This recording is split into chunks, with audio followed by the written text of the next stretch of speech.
Wait, do not click off this video. This is not going to be a video just shit-talking analog horror. In this video, I'm going to be comparing and contrasting the two arguments that have been made about the future of analog horror, and then giving my final assessment on what I think is actually going on here. Now let's get on with the actual video.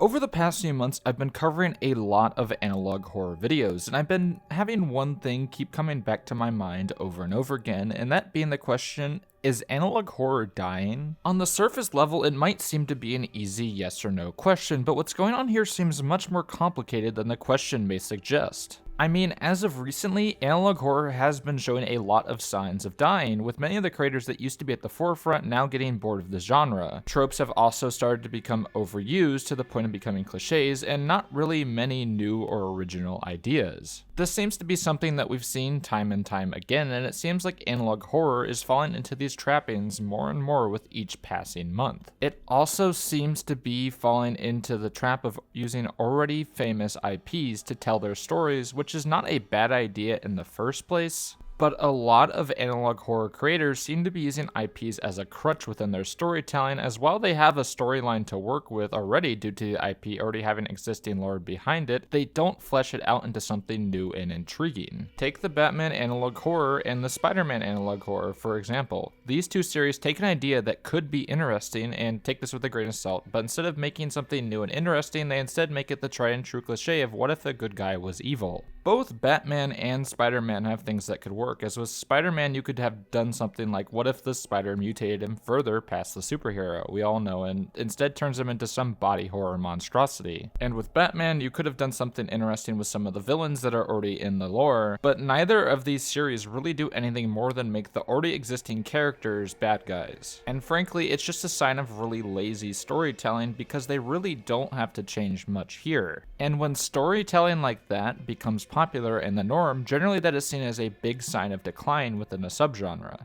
Once again, we've seen this style of decline happen before. Hell, I made a whole fucking video on the decline of creepypastas over time. But while storytelling has been showing a very clear decline within analog horror, these videos are still doing extremely well, with many of them still gathering hundreds of thousands, if not millions of views. So what exactly is going on here?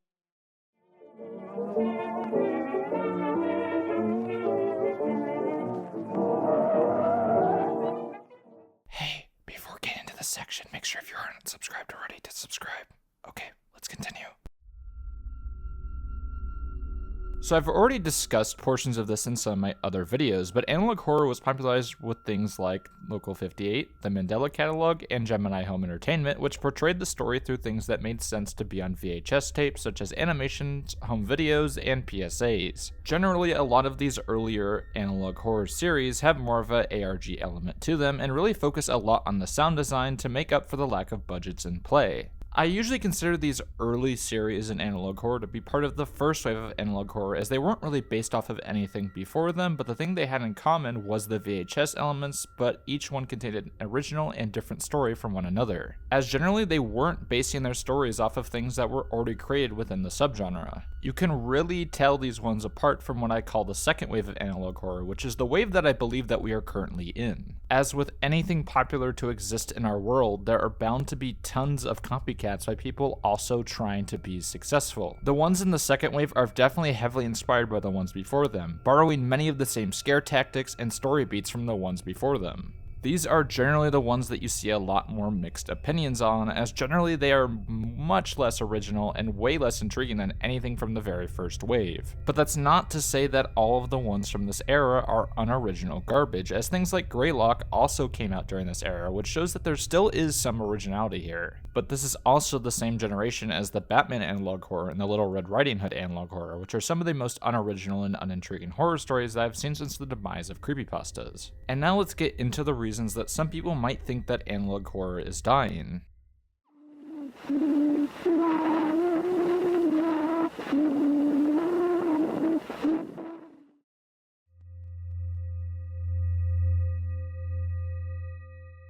So one thing that really stands out to me with this second wave of analog horror is just how derivative they are of the ones before them. For example, the Little Red Riding Hood analog horror uses the Little Red Riding Hood as the basis of its story, another example of a popular IP being turned into one, and rips the art style directly from the Walton Files. And it's chock full of cliches, even more so than things like the Batman one, as every single aspect of it has been done before. Stretched out faces? Check. Glitched out distortion scares? Check. Dead children? Check. Impossible to kill villain? Check. Plot that goes nowhere besides everyone dying? Check. Text-to-speech? Check. I can go on and on about just how derivative this one is, and I have a whole damn video on it, but it's just not interesting to me at all. And honestly, with stuff like this, it makes sense why a lot of people may be thinking that analog horror is dying, as the quality of a lot of the new series has started to take a nosedive, and a lot of the creators of the already popular ones are veering more towards standard horror shorts with analog horror aspects. The same thing happened with creepypastas, as bad IP creepypastas started to overwhelm the creepypasta wiki after the release of Sonic.exe, as people saw that all it took to get popular was to take a popular IP and make it evil. The same exact thing is happening before our very eyes at this moment, as we are witnessing the same IP horror. Now that's not to say that all of the IP horror shorts are bad. That's not what I'm saying at all, but the vast majority of them are definitely of a lower quality. And I think the lower quality that really permeates the IP-based section of analog horror is what's making multiple people think that the subgenre as a whole is dying. But some of the best stuff has also come out of this wave as well, with stuff like Return of the Pumpkin Rabbit really pushing the genre forward, as it really sets a new standard on what is acceptable quality for an analog horror short.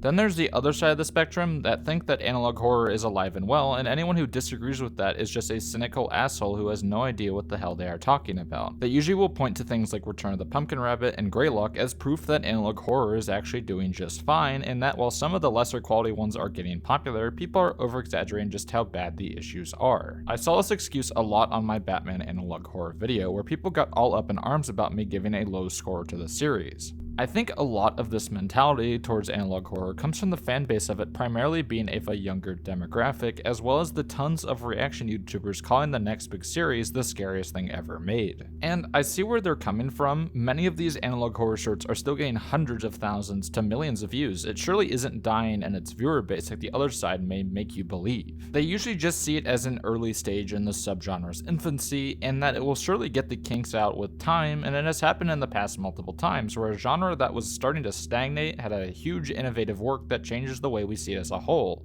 But while I agree that a lot of this can be attributed to growing pains within the subgenre, I think ignoring the very clear signs of decline is just as annoying as the cynical naysayers who think hell is freezing over. But let's get into my final thoughts on what I think is truly happening here in the first place. That's not a person. What is that? That is not a fucking person!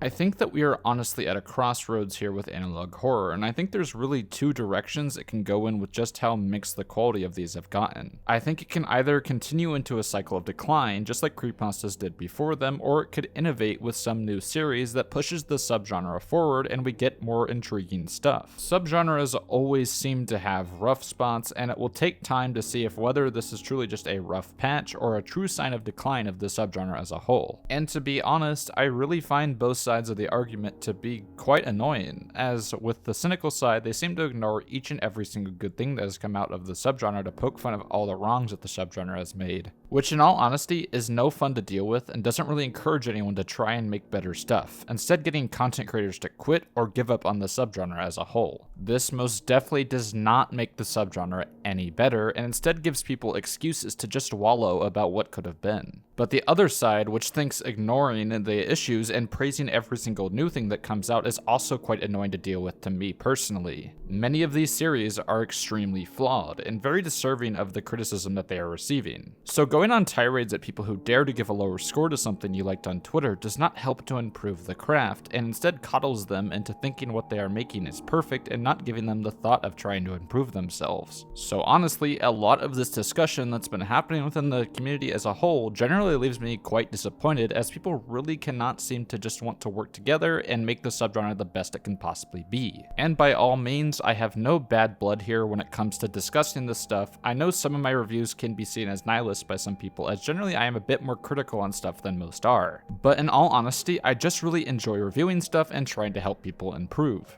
And if we just wanted to stagnate forever, we would be in the exact same situation we were in with creepypastas. And if you enjoyed this video, make sure to subscribe to the channel and remember to leave a comment on what your personal thoughts are about the current state we are in, and I'll see you all next week.